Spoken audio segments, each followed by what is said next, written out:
Сәлеметсіздер ме, құрметті білім алушылар? 1 желтоқсан Қазақстан Республикасының тұңғыш президенті күнімен шын жүректен құттықтаймын. Бүгінгі тәрбие сағатымыздың тақырыбы ғасырдың ғажап азаматы.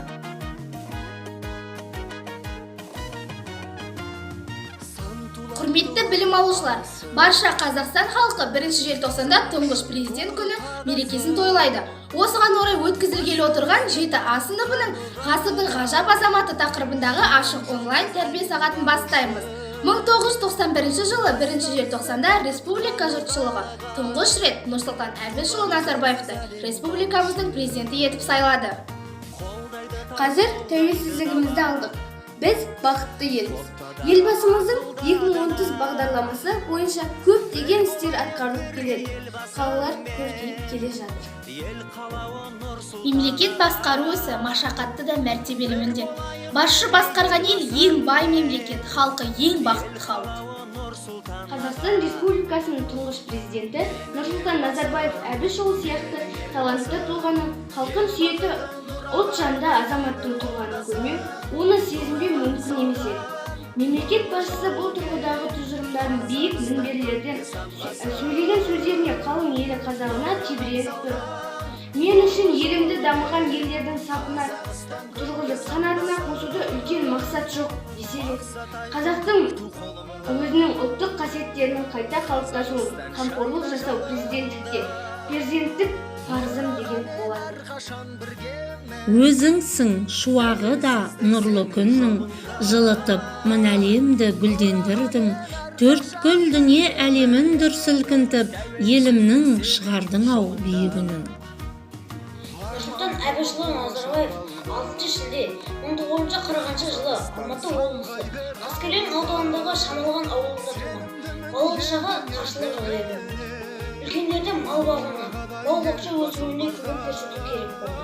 Шөпшектер отындан. Өзі еске алғандай өсірген аз-маз өнімдерін сатып, үй ішіне қажетті заттар алу үшін есек жеккен арбамен жақын маңдағы теміржол станциясына бару дегенін керемет мереке саналған. Мектепті жақсы оқып, жақсы білім алды. Ата-анасын қатты құрмет тұтты. Ол ерте есейді. Орта мектепті бітіре салысымен Кеңес одағындағы аса ірі Қарағанды металлургия комбинатының көлемді құрылысына аттанды. Құрылыста біраз еңбек еткеннен кейін бір топ қазақстандықтармен Украинаның Днепродзержинск қаласында барып, металлург жұмысшы мамандығын меңгерді.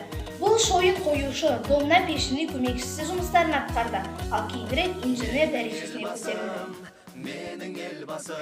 Сол жылдары оның басшылық қасиеттері жарқырап көрінді. Қалалық, облыстық және республикалық көлемде басшы органдарда жауапты қызметтер атқарды. Металлургиялық комбинатта партком хатшысы, Теміртау қалалық, Қарағанды облыстық және республикалық партия ұйымдарында экономикалық салаға жауап беретін хатшы болды. Ол Қазақстан үкіметін басқарғанда 44 жаста болды. Осылайша оның саяси өмірбаяны басталады. Елбасым ержүректі, ермінезді, елімді айналдырған гүлкүмбезге. Данадай тұңғыш қазақ елбасымыз, жарқыраған қазағымның күн емес пе? Қазақ елі желбіреп көк байрағын, гүлге оранды ауылымен аймағын. Нұр ағамыз биіктерге бастады, ол көрсеткен нұрлы жолдан таймағын. Елбасы. Ардақтаған елбасымыз Нұраға, қазақ елін жетелейтін тек алға. Тұңғыш басшы еліміздің жаршысы, танытуда қазақ елін жан-жаққа. Дархан жердің, еңселердің басшысы, жамандықтан қорғайтұғын сақшысы. Елін сүйер азаматтың біреуі, ақыласқан білімді адам бастысы. Самұрық құс бейне аспанға самғайтын, биік самғап қос қанаты талмайтын, сұлтаны елдің нұр шашылған көгінен, тұңғыш басшы елімді тұрақтайтын.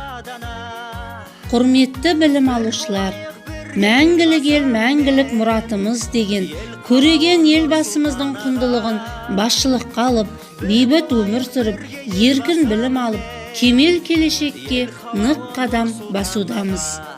Елбасының осындай сындарлы саясатының арқасында еліміз өркендеуде. Нұрсұлтан ата, далаңыз егісті, ордаңыз кеңісті болсын. Жұмысыңыз жемісті болсын. Нұрсұлтан ата, аман болыңыз. Бүгінгі онлайн тәрбие сағатымызды Төле би атамыздың сөзімен аяқтаймыз. Уа халқым, сөз қадірін біліңдер. Жаңбыр жаумаса, жер жетім, басшысы болмаса, ел жетім. Көсіле шабар жерім бар, тау көтерген елім бар. Қол бастайтын ерім бар, атадан қалған сара жолым бар. Біз осы тәуелсіз еліміздің намысын қорғайтын, бүгінімізді ертеңіне жалғайтын, қазақ елінің болашағы үшін жауап беретін ұрпақ екенімізді сезінеміз. Сау болыңыздар.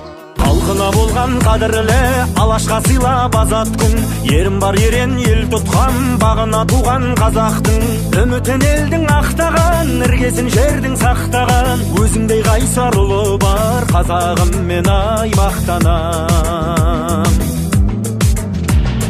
Көзіңмен сәуле құйып күн, сөзіңмен елді ұйыттың, қырандай қанат қақтың да шыңына жеттің биіктің, бұлытын сырып мұнардың, қазақты төрге шығардың, алдына шықтың жарқырап әлемді көшбасшылардың.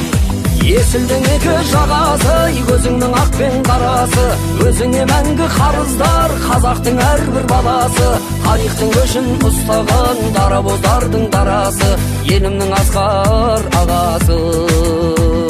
Тарихтың көшін ұстаған қазаққа қамқор қайраткер, елімнің асқар ағасы.